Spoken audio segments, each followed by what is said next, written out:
Hello, everybody. How y'all doing tonight? I just figured I'd go ahead and finish out my little stripper move for the evening. Yes, we're going to have a few minutes of good time. My life, I just came to share a few points with you, things that make you go, my life is like a comedy. I think that's why I started doing comedy. I mean, I'm a big fat black woman, married a bunch of strange people, and had some strange looking children. Seriously, I married a Jamaican, an Indian, and and a Haitian, and two of those are mixed breed. So definitely. So yeah, so my children they look like the rainbow. They just pass on by. Definitely.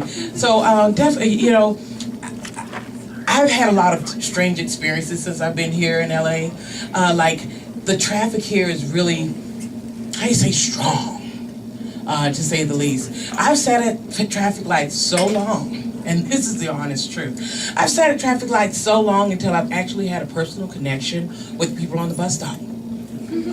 And I know it's not an individual thing. I know it's something like everybody has experienced. I mean, have you been sitting at a traffic light so long, until you see like a schizophrenic walk by and think that he's actually talking to you? I mean, it's experiences like that like I call my mom and I say this is a very unique LA experience. But they say it's a unique LA experience. That's what it is.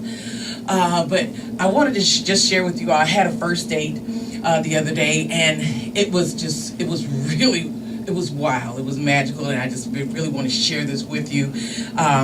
And don't pick at me now. Don't pick at me now. But mind you, I work hard, work all day, just like everybody else in here.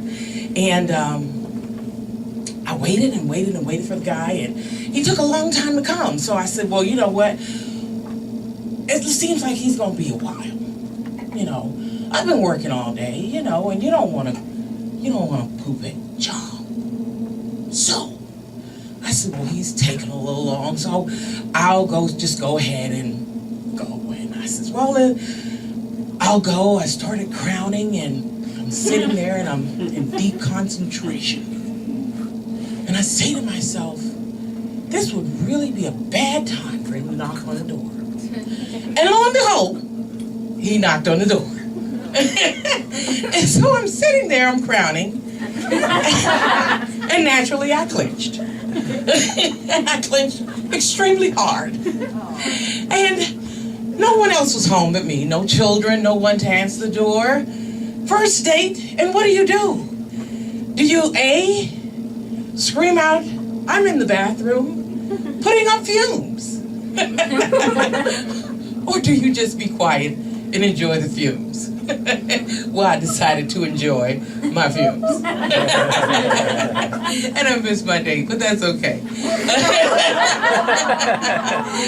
That's okay. He'll be back. It's all right. It's all right. Hopefully I'm not that hard on the eyes. It's okay. But definitely, I mean, and I was speaking to a lady in the lobby. I went to an interview earlier today, and she was telling me, she said, I'm really, really against spanking. I said, me too. Me too, I'm against spanking too, I wouldn't spank my children for all the money in the world, definitely. She says, oh yeah, and I leave my children. I said, well, who's watching your children now? She says, my grandma. I said, oh man, that's good, Grandma's good. They feed them good. They feed them from the table. They come out fat and pretty, and, it's wonderful, So I'm like, okay, that sounds good, I did that too, hey, don't knock it. Well, we get over there, and we're on our way out the door, and she says, well, I've shared with you, we don't believe in spanking. My grandma's keeping my kids, and, well, what did your grandma do? I was like, well, I don't mean to toot my own horn, but my grandmother didn't believe in spanking either. And so I agree with you on that level. She shot her children. Oh, yes. Oh, no, don't feel sorry for them. They lied. They deserved it. It's good. You're good. You're good. No, you know, she was from the old school. She was born in the 1800s. I mean, give the lady a break. She was like 4 feet. What do you want to do? So, you know, some people spank, some people shoot. Hey, you know, you can't knock it. So definitely. So yeah, definitely when I was invited out tonight, I said, well, you know, what am I going to talk about? Oh my God.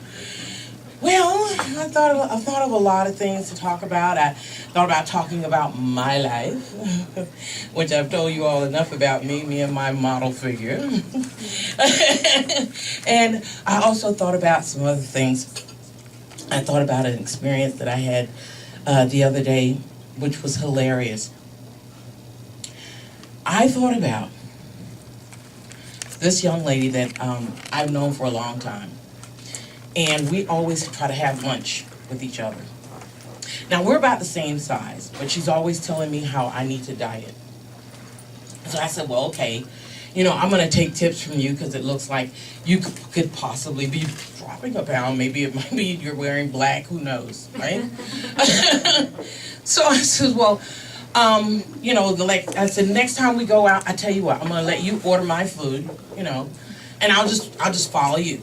I'll just do whatever you're doing. So she calls herself, I guess, the expert on dietitian, healthy eating. And I said, well, you know, I said, well, my doctor told me don't eat any more red meat. She says, oh, no, that's good for you. That's good for you. You know, I'm on the some type of diet that you take in a lot of protein. I says, well, he said don't eat a lot of carbs. Oh, no, that's good. That'll really help you lose weight. So she orders for me. And I'm looking at her and I said, well, you know, she knows what she's doing, you know what I mean? Come to find out, the young lady was wearing a Spanx. But that's not here to there. Some of the guys may not know what a Spanx is. It's better than a girdle. It pulls everything in. It makes it look like there's nothing there, but then when you let it all go, you get the real deal. Okay.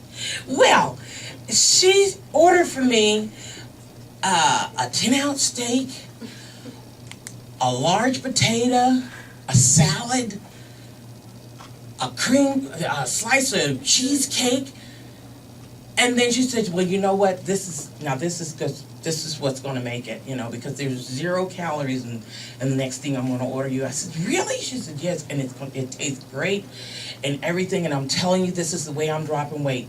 Would you please make sure you bring her a Diet Coke with no ice?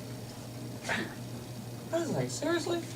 I was like, we just consumed 2,000 calories in one meal. There's 2,000 calories. We gotta get through the whole day. But anyway, she says that will make me lose weight. So I said, well, I'm gonna follow what she says and see what happens. But yeah, definitely. I mean, I've lived a long time. I've done a lot of things, but one thing I have not done is been thin. So, therefore, when I say I haven't been thin, well, I put it this way: I haven't been thin for long. I'll do that one. I'll definitely do that one. But I went to the drive-thru. I got to tell y'all this. I went to the drive-thru, and this young lady. I don't know if you guys ever went to it was like Carl's Jr. You got up here and other places like that, and you have sometimes. I'm black, as we can all see, right? And sometimes you have people that look like they're having a religious experience to order a burger. I don't know if you guys ever experienced that. I walk into Carl's Jr., and this lady is like all over the counter. There was hardly anybody in there. I guess they were having some type of event. And she's looking at this lady, and I said, man, that looks like she's going to break out into a Negro spiritual. I mean, looks like she's going to really, you know, tell this lady something. She goes over and she's like, you know, and this and that and the other. And I said, and so me and my son, we were behind her and we were like mocking her. I was like, it looks like she's going to break out into Aretha Franklin. What you want? Baby, I got it. You know, or she was going to jump out and say, yeah, another spiritual. So I was like, well, so And so what did you say? He says, well, I just wanted to go ahead and give you a cheeseburger. So definitely, you have all kinds.